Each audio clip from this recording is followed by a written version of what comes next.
परभणी से खबर। शिव अखिल भारतीय वीरशैव युवा संगठन ने आज सामाजिक न्याय मंत्री संजय शिरसाट के खिलाफ जोरदार प्रदर्शन किया। मंत्री शिरसाट द्वारा अपने बयान में जगत ज्योति महात्मा बसवेश्वर का एक बार भी उल्लेख किए जाने पर तीखी प्रतिक्रिया जताई और संगठन ने छत्रपति श्री शिवाजी महाराज की प्रतिमा के पास धरना दिया। इस प्रदर्शन में कार्यकर्ताओं ने मंत्री शिरसाट की प्रतिमा पर जूतों से प्रहार कर विरोध जताया। इस अवसर पर बड़ी संख्या में संगठन के पदाधिकारी और कार्यकर्ता मौजूद थे।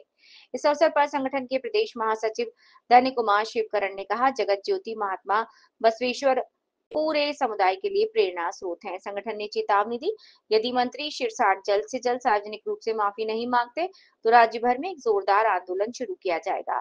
इस अवसर पर शिव संगठन के प्रदेश महासचिव धन्य कुमार शिवणकर, महापौर कोंडीराम नवकीकर, सोशल मीडिया जिला प्रमुख जनार्दन खाकरे, संभाजी कड़वे, मयूर पेटे और अन्य कार्यकर्ता उपस्थित थे।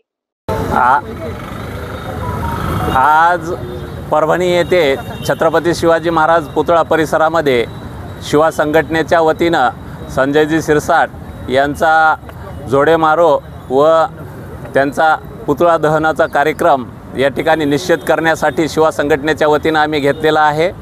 शिवा संघटनेच्या वतीनं अनेक वेळा मागण्या करून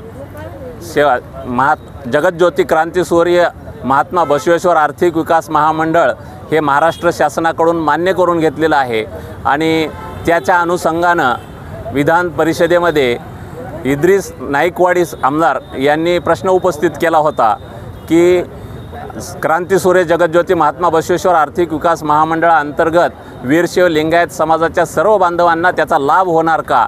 त्याला उत्तर हे ओबीसी खात्याचे मंत्री माननीय श्री अतुलजी सावे यांनी देणं अपेक्षित होतं, परंतु तसं न होता समाज कल्याण मंत्री संजयजी शिरसाट यांनी त्या प्रश्नाला उत्तर दिलं आणि ते उत्तर देत असताना त्यांनी आर्थिक विकास महामंडळाचं नावसुद्धा, ज्या आर्थिक विकास महामंडळाचं नाव क्रांतीसूर्य जगतज्योती महात्मा बसवेश्वर आर्थिक विकास महामंडळ असं आहे, असं असतानासुद्धा महात्मा बसवेश्वरांचा त्यांनी एकेरी नामोल्लेख केला। त्यामुळं आज आम्ही परभणी शहरामध्ये शिवा संघटनेच्या वतीनं त्यांच्या प्रतिमेस जोडो मारो व पुतळा दहन घेऊन निषेध नोंदवत आहोत।